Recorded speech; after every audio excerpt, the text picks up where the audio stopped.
Hey everybody, I'm coming to you. I'm retying some rigs. I just wanted to ask you, when you retie rigs, what knots do you use?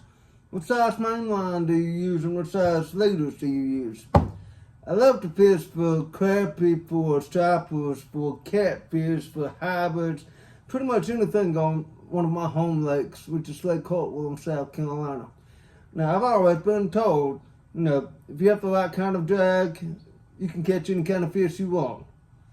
That's true in most cases. Now, if you're in super heavy structure like fishing flatheads, you're going to want to go a little bit bigger.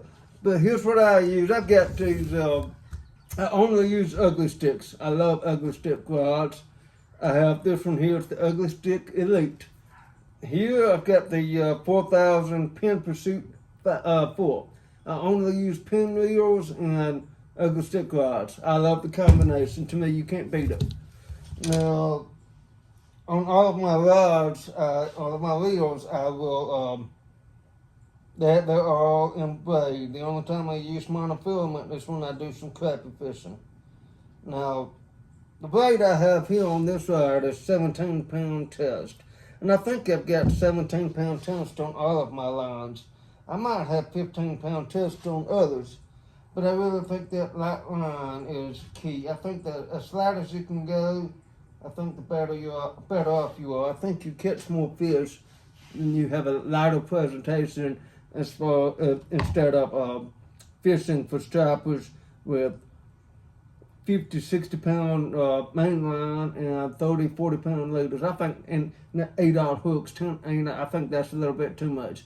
I mean, personally, I'm going to do a light presentation because ever since I've ditched my heavy tackle, I still have my heavy tackle for catfish and Santee Cooper, but ever since I've ditched my heavy duty stuff and I've gone lighter, I've caught more fish. My hook rate has, my catch rate and my hook rate have gone up drastically. So here for this line, I'm going to, I always take my braid and tie on a fluorocarbon leader. I use an Alberto knot, I think that's what it's called. The fluorocarbon leader, I always use Red Label, the Seagull Red Label. I really like Seagull Red Label. I've got 12-pound test here.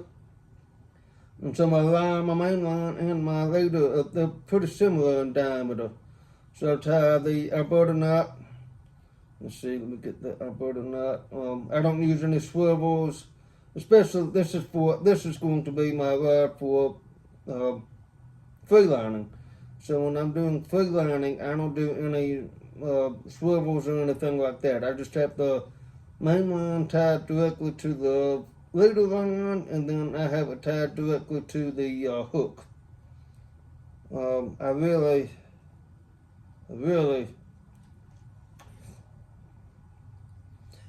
like freelining. I've gotten into freelining recently, and I really like it.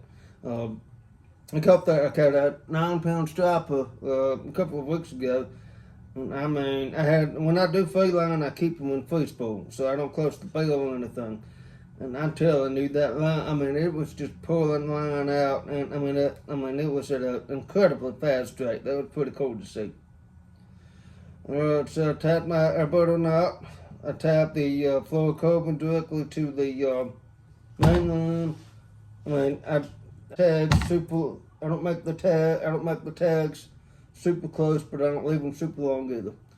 So I've got probably about 18 inches of leader line here. I really like to use circle hooks, and I use these. I think these are 1-aught circle hooks.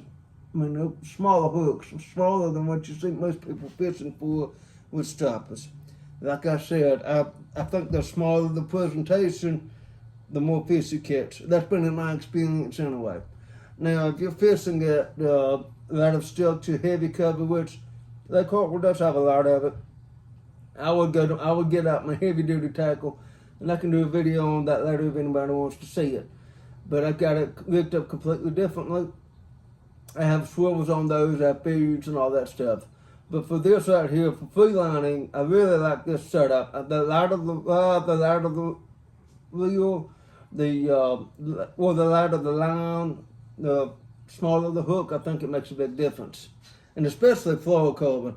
And of everything I've got here, the braid and the hooks, I think changing from monofilament to fluorocarbon leader, I think that's been a big game changer for me.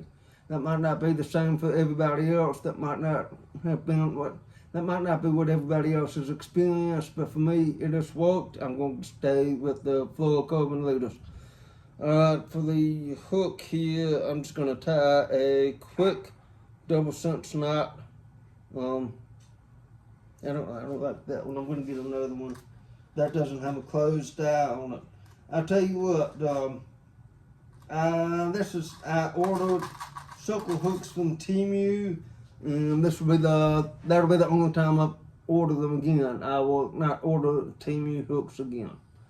But I've seen some fishing gear that people have ordered offline, and it seems to be good. But these hooks that I got, I won't get them again. So I'm going to leave me a lot of line to work with, and I'm just going to tie a double cinch knot. Some people tie Palomar knots. I do on my heavy duty tackle stuff, but for this, I just tie a double cinch knot.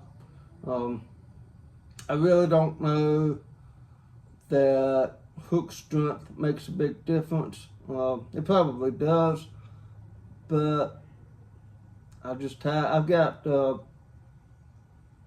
I do tie Palomar knots on swivels. I do tie the Palomar knots on the swivels.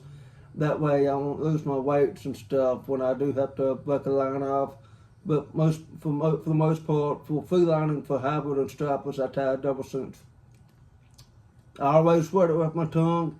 And that may just be an old wives' tale, but my dad taught me that when I was very young. That's one of my earliest memories of him fishing with him, is him showing me how to do that and making sure that I knew to wet the line with my mouth. I guess it just increases the knot strength. I don't know if that's true or not, but I've always done it. I've taught my own kids how to do it, and whether it makes a difference or not, I don't know. But here it is. Here's my free line set up. I've got nothing on the line. I've got no swivels, no sinkers, no split sinkers, nothing. I've got the braided line, 17 pound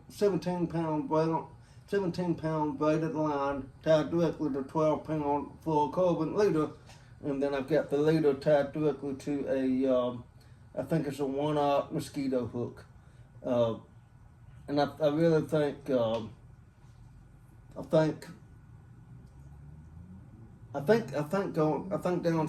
has made I know downsizing has made a big difference for me, but I think it's just because I guess you're fishing in a more stealthy mode.